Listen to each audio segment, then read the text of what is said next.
Hello everyone, welcome back to another video with Ajay. Today we will discuss about the phylum Platyhelminthes. Dear students, Helminthes. तो जो phylum प्लेटीहेल्मिंथीज हैं, इसकी body को हम देखते हैं तो ये डॉर्सोवेंट्रली फ्लैटेंड होती है। कहने का अर्थ है इसको जो बॉडी होती है डॉर्सोवेंट्रली फ्लैटेंड होती है, इसलिए हम जो इसके जो मेंबर्स होते हैं इनको फ्लैटवॉर्म्स भी कहते हैं, यानी चपटे कृमि कहते हैं। ये चपटे होते हैं इसलिए इनको हम चपटा कृमि कहते हैं। तो जो फ्लैटवॉर्म्स हैं मोस्टली एनिमल्स में इंडोपैरासाइट्स होते हैं। इंडोपैरासाइट यानी बॉडी के अंदर ये होते हैं, इंक्लूडिंग ह्यूमन बीइंग में भी, जैसे हमारे आंतों में भी ये क्या होता है इंडोपैरासाइट्स, एक प्रकार का ये इंडोपैरासाइट्स रहता है। बायलेटरी सिमेट्रिकल होता है, बायलेटरी सिमेट्रिकल हम कह सकते हैं इसको। ट्रिप्लोब्लास्टिक होता है, 3 लेयर और जर्म लेयर हमने पढ़ा था। ये सिलोमेट्स होता है, सिलोम यानी अपसेंट्स होता है इसमें। ऑर्गेनाइजेशंस होता है, ऑर्गन लेवल ऑफ ऑर्गेनाइजेशंस होता है, यहाँ से organ level of organisations start हो जाता है।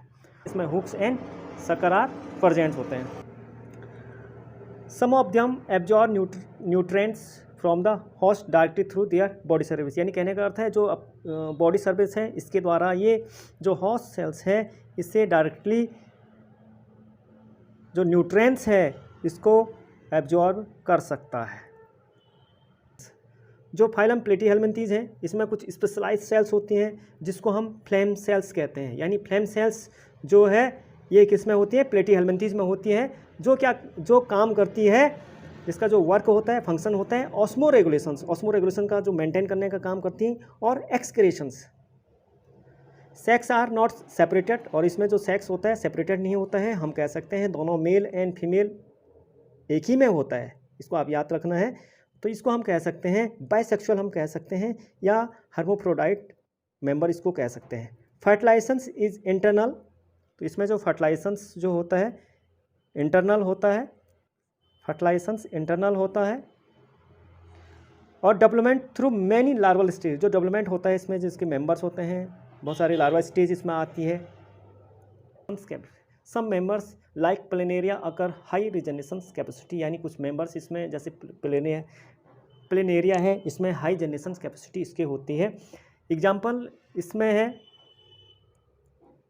टीनिया, इसको कहते हैं टेपवर्म, इसको कहा जाता है, और फेसियोला इसको हम कहते हैं लिवरवॉर्म। तो टीनिया की बात कर रहे हैं, तो टीनिया सेलुनम की बात कर रहे हैं, तो ये इसकी जो लंबाई होती है अप्रॉक्सीमेटली 80 फीट के लगभग होती है। यानी हम 80 फीट को हम यदि कैलकुलेट करें मीटर के हिसाब से देखें तो 25 मीटर के लगभग ये होती है। और ये ह्यूमन बीइंग में 30 ईयर्स तक रह सकता है। यानी जो होस्ट सेल्स हैं जिसको इन्फेक्टेड किया है ये 30 ईयर तक ये इसमें रह सकता है। यानी जो इंटेस्टाइन की वॉल्व है इसमें ये सर्वाइव करता है।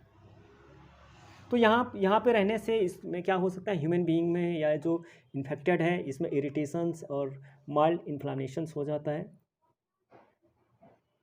जहाँ से ये क्या होते हैं स्टूल के द्वारा भी एग्जिट होते हैं। तो ये क्या कर सकते हैं, इसके कारण से कुछ डिजीज़ भी हो जाती हैं, जैसे डाइजेस्टिव ब्लॉक हो जाता है। यदि ये काफ़ी मात्रा में हो गए तो ये क्या कर देते हैं, इसको ब्लॉकेज कर देते हैं। जो हमें अपेंडिक्स हैं इसको ब्लॉक कर देते हैं। हम कह रहे हैं कि फाइलम प्लेटीहेल्मिंथीज से इसके कारण से होने वाली डिजीज़। तो सबसे पहले इसमें होता है डाइजेस्टिव ब्लॉकेज।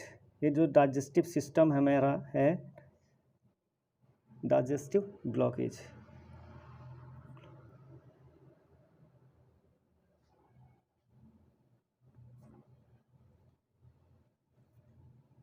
तो जो डाइजेस्टिव सिस्टम है इसको ब्लॉक कर ये यदि इनकी संख्या बहुत अधिक मात्रा में बढ़ गई है तो ये क्या करते हैं, जो डाइजेस्टिव सिस्टम है इसको ब्लॉक कर देते हैं।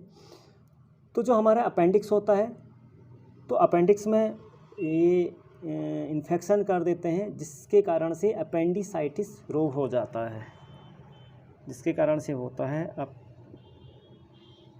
अपेंडिसाइटिस।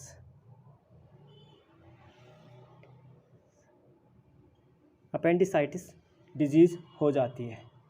दूसरा जो हम कह रहे हैं इसमें जो होता है brain and central nervous system impairment. यदि इनकी संख्या बहुत अधिक मात्रा में बढ़ गई तो जो ये हमारा ब्रेन और सेंट्रल नर्वस सिस्टम है इसको ये बाधित करने का काम करती है। थर्ड हम पढ़ते हैं ऑर्गन फंक्शंस डिसरप्शंस। जब प्लेटीहेल्मिंथेस के जो लार्वा हैं ये liver, lungs and other organ में ये माइग्रेट करते हैं और यदि रप्चर हो गए तो फिर वहाँ पे क्या करते हैं, अपनी ग्रो करते हैं।